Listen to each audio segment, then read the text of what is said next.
Hello and welcome to our new show, Ask the Doctor. This show gives you, our audience, a chance to ask questions directly from our guest doctors. Today with us, we have Dr. Anshuman Kumar. Thank you. Dr. Anshuman is a chief cancer surgeon at a prominent hospital and has an experience of more than 25 years. The topic of our discussion today is the latest research on bottled water. Do you know that a bottle of water that you purchase contains alarming amount of nanoplastics? Research found that one standard water bottle had an average of 240,000 plastic particles, known as nanoparticles and microplastics. What do you say about this, doctor? How alarming is this? Yeah. See, when we talk about the nanoplastic or microplastic, it signifies that something that is not visible to the naked eyes. That is micro or nano, means 10 to power minus 6 and 10 to power 9 respectively. Means your water appears clear, so-called healthy, but it's absolutely poison, or you can say cancer-forming water. The day-by-day research is on. A few years back, we discussed about microplastics. Now, this year, Columbia University has published a paper that's showing nanoplastic, means more finer particles. It not only affecting human health, but say affecting the entire ecosystem, including aquatic animals, cows, and whatever you can imagine on the earth that is getting affected. Is it only the bottled water which is a cause of concern? क्या सिर्फ bottled water में ही ये nanoplastics या microplastics मिलेंगे या फिर और भी बहुत सारी चीजें हैं? क्योंकि plastic is a part of life. अब तो मतलब हम सुबह उठते हैं और ब्रश करते हैं, उसमें उससे शुरू हो जाता है प्लास्टिक आना. देखिए, प्लास्टिक अब हालत ये है कि मैं हर समय कहता हूं we are entrapped in the plastics. पूरी तरह से हम घिर चुके हैं प्लास्टिक से. ये सिर्फ बॉटल में नहीं है. इमेजिन कीजिए कि आपके यहाँ पाइपलाइन आ रही है अपार्टमेंट में, सोसाइटी में, जिससे पानी आप पहुंचाते हैं. पहले मेटल का, लोहे का पाइप डला जाता था. अब प्लास्टिक, पीवीसी पाइप बोलते हैं. जी, धूप में एक्सपोज है, लीचिंग हुई केमिकल की. यहां से आगे आरओ प्लांट में आपके, उसमें आयन एक्सचेंज रेजिन, उसमें पॉलिस्ट्रीन है, वो भी प्लास्टिक का ही एक डेरिवेटिव है. वो लीच किया, फिर आपने बॉटल पानी लिया. खास करके अगर प्लास्टिक ऊपर हीट हो, जैसे आपने पानी खरीदा, गाड़ी में पानी पी लिया, पीने के बाद बॉटल में पानी बचा, आपने छोड़ दिया, फिर गाड़ी में पानी गर्म हुआ, दोबारा आपने उससे पिया, इसमें और भी ज्यादा नैनो पार्टिकल्स आ गए. इस तरह से करते हुए अब चले जाए एक्वेटिक एनिमल्स. वहां प्लास्टिक जो कचरा आपने फेंका है, ये आप सुबह टूथब्रश इस्तेमाल करते हैं, कुछ में तो नायलॉन नायलॉन के ब्रिसल्स होते हैं, लेकिन स्टेम मतलब जो हैंडल होता है वो प्लास्टिक होता है. शैम्पू जैसे आपने इस्तेमाल किया, फेंक दिया, ये भी आपके वातावरण में आया. ब्रेकफास्ट के लिए आप बैठे, प्लास्टिक की शीट से कवर, प्लास्टिक की प्लेट में आपका खाना है, ये प्लास्टिक. माइक्रोवेव में आपने कुछ गर्म करने रखा, प्लास्टिक. किचन में आप देखिए प्लास्टिक, फ्रिज में बॉटल प्लास्टिक. मतलब एवरीवेयर आप प्लास्टिक प्लास्टिक प्लास्टिक से घिर चुके हैं. मतलब ये तो, लेकिन ये तो बाहर से आएगा. मतलब जैसे ये पानी की बात हमने करी, ये कितना गंभीर है कि you are drinking 240,000 nano particles of plastic, जो आपके ब्लड स्ट्रीम में इतना छोटा है कि ब्लड स्ट्रीम में घुस जाएगा. तो क्या उससे सिर्फ कैंसर का खतरा है या फिर आपके किडनी या लिवर को भी इम्पैक्ट कर सकता है? अभी इसको अब ऐसे समझें, हेल्थ हैजार्ड क्या है इससे. सबसे पहले आपने प्लास्टिक इनहेल किया, तो आंत की जो लाइनिंग होती है उसमें बड़े प्लास्टिक का कण उसको इंसुलेट कर दिया. बहुत समय के बाद वो कहीं निकलेगा, अदरवाइज चिपका रहेगा. इनडाइजेशन, मैल एब्जॉर्प्शन, मतलब खाना खाने का पोषक तत्व ढंग से एब्जॉर्ब नहीं होगा. आप खाना तो खाएंगे लेकिन पोषक तत्व की कमी होगी. नैनो पार्टिकल्स उस बैरियर को क्रॉस करके ब्लड में आ गया, ब्लड में सर्कुलेट होकर हर जगह पहुंचा. हर जगह पहला कैंसर का रिस्क. दूसरा एंडोक्राइन डिस्टर्प्टर है, मतलब जो फीमेल हार्मोन्स है इस्ट्रोजन, उसकी तरफ मिमिक करेगा. और महिलाओं में हार्मोन रिलेटेड इश्यूज, जैसे आप देखिए आज के डेट में थायराइड रिलेटेड प्रॉब्लम महिलाओं में बढ़ गई. थायराइड की गोली काफी लोग खाती हैं. रिस्पॉन्सिबिलिटी प्लास्टिक को. Endometrial breast cancer. दूसरा पीसीओडी, पॉलिसिस्टिक ओवेरियन सिंड्रोम, उससे संबंधित है। छोटी बच्चियों में जो ग्रो कर रही है एंडोक्राइन एबनॉर्मलिटी, फिर ये घूमता हुआ कहीं पहुंच गया लिवर में, किडनी में, हार्ट में, ब्रेन में। हार्ट में early premature heart attack early age में ब्रेन फॉगिंग और ब्रेन की अलग अलग प्रॉब्लम। तो जहां जहां ये घूम के पहुंचेगा वहां ये प्रॉब्लम करेगा कि after all plastic foreign element है बॉडी के लिए, बॉडी उसको डाइजेस्ट नहीं कर सकती है। और देखिए खास बात क्या है कि जब इसका इनोवेटर जो प्लास्टिक ढूंढा, उसने कहा था कि ये न सड़ेगा, न गलेगा, न जलेगा। लेकिन ये अंदाजा नहीं था इंसान को कि ये इतना खतरनाक हमारे इकोसिस्टम के लिए हो जाएगा, क्योंकि प्लास्टिक को डिग्रेड होने 200 से लेकर 1200 साल का समय लगता है डिग्रेड होने में। तो सोच लीजिए क्या इम्पैक्ट है इसका। डॉक्टर साहब 25 साल का आपका अनुभव है, सिर्फ कैंसर की सर्जरीज करते हैं आप, है ना? और बेसिकली जहां तक मेरी जानकारी है, आप लंग कैंसर और थ्रोट कैंसर से डील करते हैं, इन्हीं की इसकी सर्जरीज करते हैं। बीते 25 सालों में आपने हजारों सर्जरीज करी होंगी।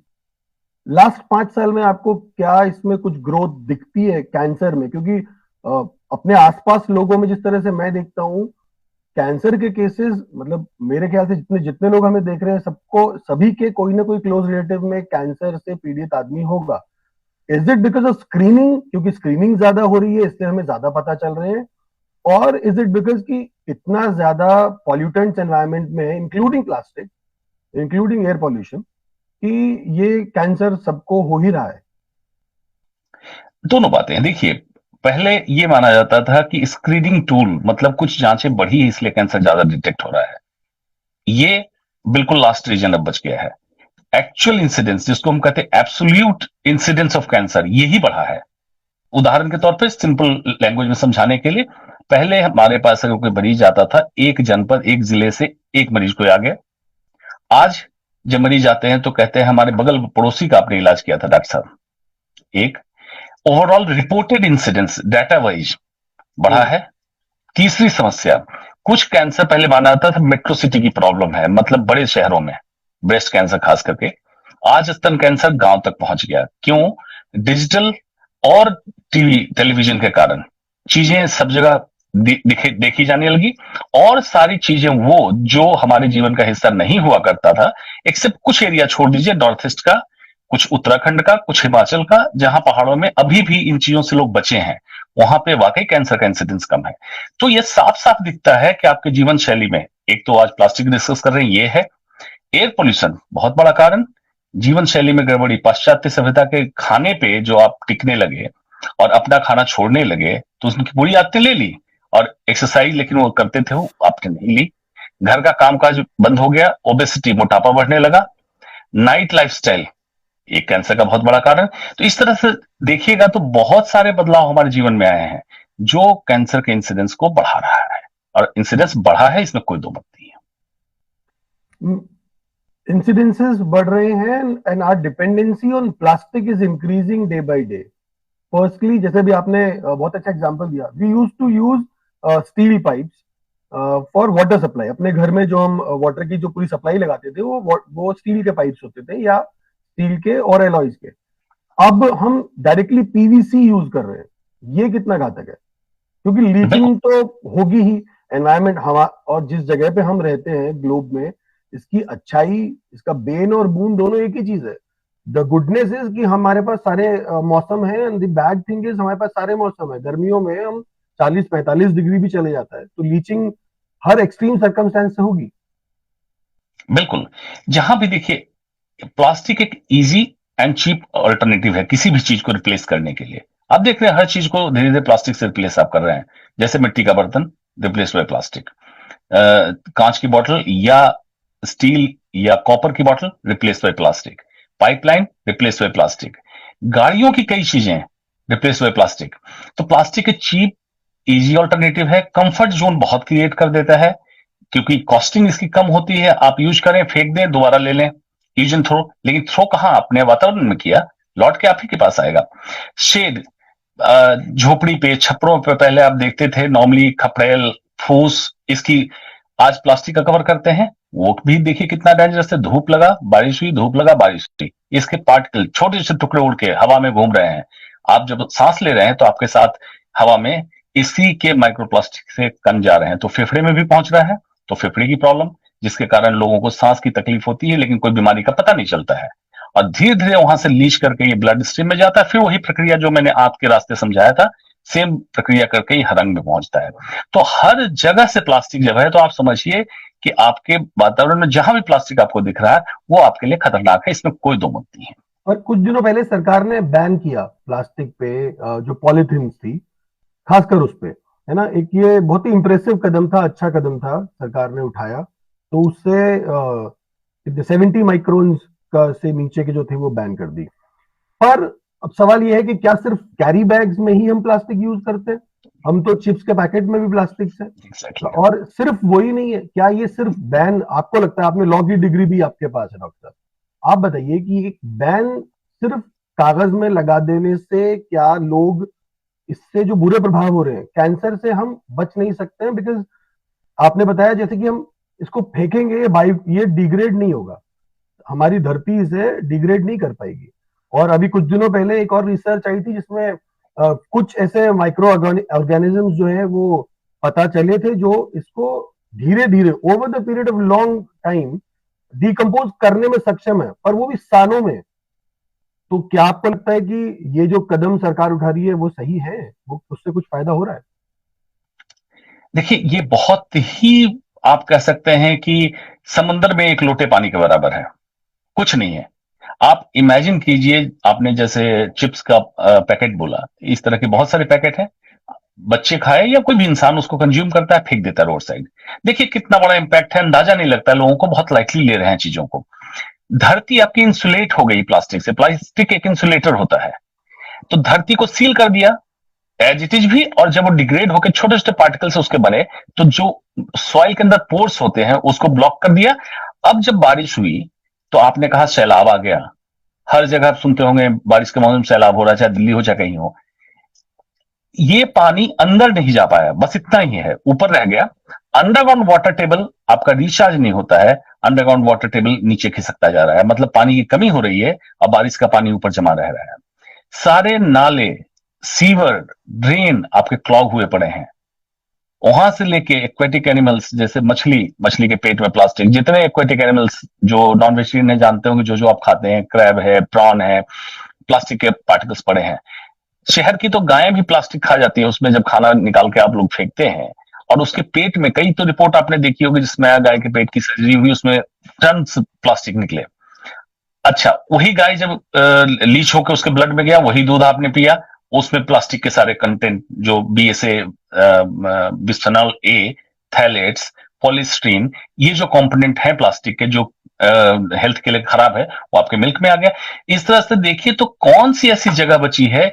तो एक बैन करने से क्या कैरी बैग ही ये कर रहा है? कैरी बैग बिल्कुल करें, लेकिन आपको entire production, supply, manufacturing, distribution and usages, चार, इन पांचों स्टेप पे आपको बंद करना पड़ेगा, तब जाके इफेक्टिव टूल होगा। और एक्चुअल तो कहीं इंटरनेशनल लॉ के हिसाब से ट्रीटी बने और प्लास्टिक को बैन कर दिया जाए पूरे वर्ल्ड से। सिर्फ इंडस्ट्रियल यूजेज, जहां की ह्यूमन कांटेक्ट में नहीं है, वहां आप कर सकते हैं इसका। तो क्या आपको लगता है कि हम एज ए ह्यूमन बीइंग, वो ऐसा भी हो सकता है कि over the period of time हम ही अकोमोडेट कर लें, हम इम्यून हो जाए प्लास्टिक से? देखिए इसके लिए बहुत इतने सालों से तो लंबे यूज रिसर्च, कर रहे हैं प्लास्टिक। बिल्कुल रिसर्च की जरूरत होगी। उसका कारण एक हाइपोथेसिस, थ्योरी कह सकते हैं, इपीजेनेटिक्स एक चीज होती है, हमारा जीन हमारे वातावरण में उपलब्ध चीजों के हिसाब से अपने आप को एडजस्ट करता है, मॉड्यूलेट करता है, लेकिन उसमें कई शतक, मतलब सेंचुरी से ऊपर समय लग जाता है। Generation wise generation, generation wise generation लोग चेंज होते हैं, लेकिन उसके पहले कितने लोग इसके गिरफ्त में आ जाएंगे, चपेट में आ जाएंगे। एक, दूसरा, धरती में एपिजेनेटिक्स कहां से आएगा? धरती अपने कंटामिनेट कर दिया, समुद्र जलाशय कंटामिनेट कर दिया, इसमें तो प्लास्टिक पड़ा रहेगा। तो ये कोई सोल्यूशन है नहीं। और दूसरा, शोध का विषय थ्योरेटिकल, एक पॉसिबिलिटी हो सकती है ह्यूमन एपिजेनेटिकल चेंज, लेकिन पूरे इकोसिस्टम में एपिजेनेटिक चेंज नहीं होगा जो आपको डैमेज करेगा करेगा। तो एक डॉक्टर की क्या सलाह होगी, किस तरह से आम आदमी, बिकॉज जो सरकार कर रही है, जो गवर्नमेंट कर रही है, दे विल डू, और वो कितना कारगर है ये हम सबको पता है, So what should a normal human being do to escape from all these bad things जो प्लास्टिक हमें दे रहा है? 3 स्तर पे काम की जरूरत है। व्यक्तिगत स्तर पे, जिसको इंडिविजुअल लेवल कह सकते हैं आप अपने जीवन को देखिए, सुबह से लेकर पूरी दिनचर्या को, और छोटी छोटी चीजें, एक छोटी प्लेट पीतल की, तांबे की, जिसका भी आपको पसंद हो, एक छोटा ग्लास और एक चम्मच आप अपने पर्स में रख लीजिए। पहली पहल। इससे क्या होगा, चाय के कप में आप पीते हैं, जिसको कागज का कप भी कहते हैं, उसमें एक्चुअली प्लास्टिक इनसाइड कोटिंग होती है, तभी गर्म किसी भी चीज को रोक पाएगा। चीनी मिलाने के लिए स्टेरर प्लास्टिक, ये हट गया आपकी लाइफ से। खाना खाने की प्लेट प्लास्टिक लाइफ से हट गया। ग्लास आपने रख लिया, चम्मच रख ली, प्लेट रख ली, ये 3 चीजें आपने रख ली, आपके यूजेज कम हो गए। एक पानी की बोतल आप रखें जिसमें अपना पानी लें और रिफिल करें उसको। दूसरा, सामुदायिक स्तर, RWA, सोसाइटीज, समाज, कुछ धार्मिक संगठन, कंपनीज, कॉर्पोरेट्स, ये अपने अपने यहां प्लास्टिक की बोतल, प्लास्टिक की प्लेट्स, प्लास्टिक का सारा यूजेज वहां बंद करें। दूसरी पहल, इस्तेमाल ना करें, जैसे अपना फिल्टर रखें, पानी वहां सप्लाई करें, सारी चीजें करें। चाय की केतली या चाय के थर्मस फ्लास्क उनके ग्लास में उनको चाय दीजिए। तीसरा स्तर है सरकार का, जो सबसे इफेक्टिव स्तर वही हो सकता है, blanket ban with rational usages in the industry, जिससे कि ह्यूमन टच ना हो। ऐसी चीजें, ऐसी इंडस्ट्री जिससे कोई फूड इडेबल प्रोडक्ट ना बन रहा हो, खाने की चीज नहीं बनती हो, उस इंडस्ट्री में गवर्नमेंट इसका रेगुलेशन करे। क्योंकि जितनी बड़ी समस्या है, लोग इसको सिंपली, जो प्लास्टिक के सपोर्टर हैं, वो वेस्ट मैनेजमेंट की प्रॉब्लम बोल के छोड़ दे रहे हैं कि ये कुछ नहीं है, कचरा है, कचरे को मैनेज करना और कुछ नहीं है। ऐसा नहीं है, ये एक बिल्कुल व्यापार है, बाजारवाद है, जिसको सपोर्ट करने के लिए कर रहे हैं। लेकिन ये प्रॉब्लम बहुत बड़ी है, जिसका अंदाजा लोगों को नहीं है, सिर्फ टिप ऑफ आइसबर्ग उनको दिख रहा है, एक्चुअल प्रॉब्लम दिख नहीं रही है। डॉक्टर साहब, प्लास्टिक की तो हमने बात कर ली, but I can't no stop myself, क्योंकि अभी आप हमारे साथ जुड़े हुए हैं, you are working closely on the chest cancer. My question is कि अभी जैसे सर्दियां हैं, फॉग, स्मॉग, ये सब हम जानते हैं, and because of air pollution सरकार कभी ग्रैप लगाती है, कभी और कदम उठा रही है, ऑड इवन लगा देती है। आपको क्या लगता है, PM 2.5 कम करने की जो सरकार की कोशिशें हैं, क्या वो बहुत अच्छी हैं, बहुत कारगर हैं? क्योंकि और इससे क्या जो कैंसर के केसेस हैं उसमें इजाफा होता है? क्योंकि अभी कुछ दिनों पहले ही मेरी ही एक क्लोज रिलेटिव्स में ये पता चला कि the person got cancer and he passed away. उनको लंग कैंसर हुआ, एंड उन्होंने पूरी जिंदगी में कभी ही नेवर टच्ड सिगरेट। क्या ये आम बात हो गई है? जी, देखिए, अब तो इंटरनेशनल लेवल पे हम लोगों ने डिक्लेयर कर दिया है और इंटरनेशनल जर्नल भी पब्लिश कर चुका है, lung cancer in non smoker Indian, ऐसे भारतीय जिन्होंने कभी स्मोक नहीं किया, उनको लंग कैंसर है। दिल्ली का प्रदूषण, एक इंसान जो 6 से 8 घंटे सड़क पे खुले में हवा में चल रहा हो, लगभग 20 से 25 सिगरेट पीने के बराबर है। और एक सिगरेट के पैकेट में या तो 10 सिगरेट है या 20 सिगरेट है, तो समझ लीजिए कि 2 पैकेट सिगरेट इंसान पी रहा है सड़क पे। अब समस्या कैंसर की तो है ही है, और अन्य अन्य कैंसर, ब्रेन फॉगिंग, बच्चों में जो मां के गर्भ में बच्चे पल रहे हैं, मेंटल रिटार्डेशन, बच्चे से बड़े हो रहे हैं, न्यूरो डिजेनरेटिव, मतलब उनका ब्रेन अच्छे से डेवलप नहीं होगा, allergy, asthma, heart attack, stroke, लकवा जिसको कहते हैं, अनेकों प्रॉब्लम है, बड़ा हेल्थ हजार्ड। अब देखिए, जो सरकार की नीतियां आती हैं, ये बंद कर दो, ऑड इवन कर दो, डीजल की गाड़ियां बंद दो। इसमें ये बताइए कि जो सिर्फ वॉक कर रहा है आदमी, वो 10 से 20 सिगरेट सिर्फ वॉक करने से, इतनी ही फिजिकल स्ट्रेस से आप 10 से 20 सिगरेट पी रहे हैं, तो सरकार कह रही है कि मतलब हम खुद कहते हैं कि पढ़ेगा लिखेगा, मतलब बच्चे को खेलना चाहिए, तो खेलने से उसको ज्यादा ऑक्सीजन की, ज्यादा सांस लेगा, तो क्या ज्यादा प्रॉब्लम्स होंगी? जी, जितनी एक्सरसाइज बढ़ेगी पर मिनट, नॉर्मली एक इंसान 12 से 15 बार सांस लेता है, लेकिन जब आप एक्सरसाइज करेंगे, दौड़ेंगे, खेलेंगे, भागेंगे, तो आपके सांस लेने की रफ्तार तेज होगी, तो पर मिनट एयर फ्लो जितना बढ़ेगा लंग में, उतना पॉल्यूटेंट्स आपके लंग में ज्यादा डिपॉजिट होगा। बड़ा सिंपल फॉर्मूला है। अब देखिए, भयावह स्थिति यह है कि हम लोगों को इसका रियलाइजेशन नहीं है। एक मुझे अब याद है, एक एम्बेसी में एक यूएस से उनका स्टाफ आया था, यूएस एम्बेसी में 3 साल के लिए पोस्टिंग पे। तो 2 महीने बाद अपनी पत्नी को और अपने बेटे को छोड़ आया वापस, और जब उसका खत्म हुआ तब यहां से जाकर उसने एक आर्टिकल लिखा, आप ही के ग्रुप में छपा था, टाइम्स ऑफ इंडिया में, मुझे याद है, हाफ पेज का आर्टिकल था, जिसमें उसने कहा था daily air is just like closed oven of pollutants. और उसकी तबीयत खराब हुई थी। वो सिंपली ये एक्सप्रेस करना चाह रहा था कि मुझे, मेरे लिए संभव नहीं है सोचना कि आखिर ऐसे कैसे लोग यहां जिंदा हैं। और मजाक में मैं उसको कहता हूं कि जैसे कहा जाता है कि गॉड एग्जिस्ट इन इंडिया, तो मैं सच में यही सटायर है एक तरीके का कि वाकई कैसे जिंदा है, ये बड़े आश्चर्य की बात है। तो अब इसके समाधान की बात सोचिए कि इतनी बड़ी समस्या है, तो आप कहते हैं कि अस्पताल हम बना देंगे, चाहे प्राइवेट अस्पताल में हम इलाज करा देंगे आपका। आप प्रिवेंशन पे क्यों नहीं कर रहे हैं भाई? क्या एयर पोल्यूशन रोकना डुएबल नहीं है? अगर कह दे डुएबल नहीं है तो मैं मान जाऊं कि डुएबल नहीं है। मैं बार बार इस बात को कहता हूं, साइंटिफिक डाटा आपके पास है क्या? ऑड इवन से फायदा हुआ है? चाइना के रिसर्च पेपर को पढ़िए, अपने यहां तो नहीं है, आप पढ़िए। 3 तरह के पॉल्यूटेंट्स है आपके एयर में, जो पीएम में हम नापते हैं, 2.5, 5 एंड 10। 10 गाड़ी से नहीं निकलेगा, 5 दोनों जगह से निकल सकता है, कंस्ट्रक्शन, इंडस्ट्री, गाड़ियों, और 2.5 तो सिर्फ गाड़ी से निकलेगा। दूसरा, ये वाटर स्प्रिंकल जो करते हैं रोड साइड, क्या उसका रिसर्च डाटा है? नहीं है, मतलब फेल हुआ है। ऑड इवन फेल हुआ है। ग्रैप 3, ग्रैप 4 जो लगाते हैं, भारत 4 डीजल और भारत 3 पेट्रोल, तो मैं उस पर यह सवाल करता हूं, कितनी गाड़ियां आप बैन करते हैं? 2 से 2.25 लाख। आपके ट्रक चल रहे हैं, बसें चल रही हैं, गवर्नमेंट की सारी गाड़ियां, खटारा गाड़ियां डीजल वाली चल रही हैं। उसके बाद आप देखिए, अगर भारत 3, भारत 4 गाड़ियां आपने दी, रजिस्टर्ड की, और पेट्रोल को 15 साल के लिए लाइसेंस दिया रोड पे चलने का, और डीजल को 10 साल के लिए, तो कुछ सोच के दिया होगा ना भाई कि ये गाड़ी दिल्ली में बिकेगी कि नहीं बिकेगी। अब ट्रैफिक इकोनॉमिक्स समझिए, आपने गाड़ी खरीदी, 15 साल का पेमेंट दिया, लेकिन दिल्ली में गाड़ी रजिस्टर्ड हुई डीजल वाली 10 साल के लिए, तो 5 साल आपका खा गए।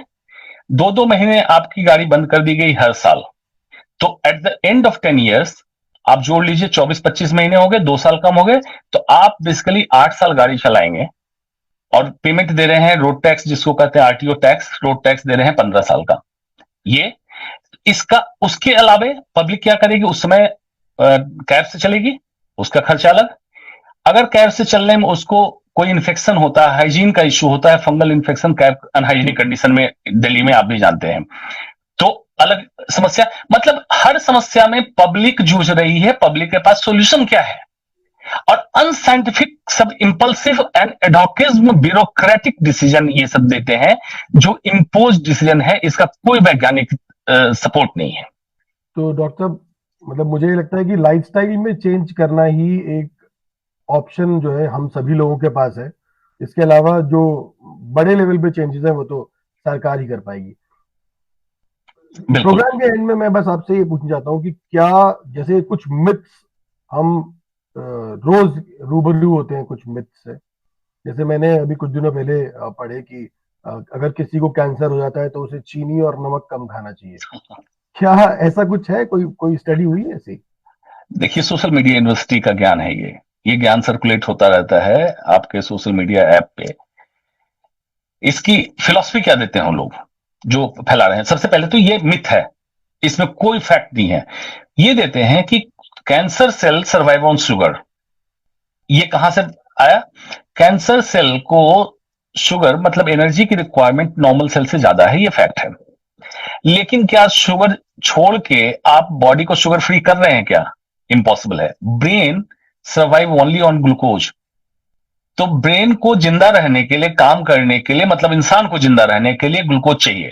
आप ऐसे नहीं देंगे तो प्रोटीन को ब्रेक डाउन करेगा, फैट को ब्रेक डाउन करेगा। ऐसे सोर्स से चीनी, जिसमें नहीं आपको दिख रही है चीनी, ऐसा नहीं, उसमें भी चीनी है, उससे ब्रेक डाउन करके उससे ग्लूकोज बना लेगा, फ्रुक्टोज बना लेगा, वो भी शुगर है। लेकिन इसकी कोई साइंटिफिक कोई रिसर्च नहीं सपोर्ट करता है कि शुगर बंद करने से कैंसर ठीक हो जाएगा, या कैंसर पेशेंट को शुगर बंद कर देना चाहिए। इस पे कोई एविडेंस नहीं है। थैंक यू डॉक्टर साहब इन सभी बातों के लिए। And with this we come to an end of our show. और इसी उम्मीद के साथ कि आप जो डॉक्टर साहब ने बातें बताई हैं उसको समझेंगे and we take care of ourselves, plastic को कम से कम यूज करके हेल्दी रहने की कोशिश करेंगे। तब तक के लिए अब आपसे मिलेंगे अगले शो में अगले एक और डॉक्टर के साथ, ताकि हम जाने और आपको कैसे फिट रख सकते हैं। तब तक के लिए धन्यवाद। Thank you. बाय।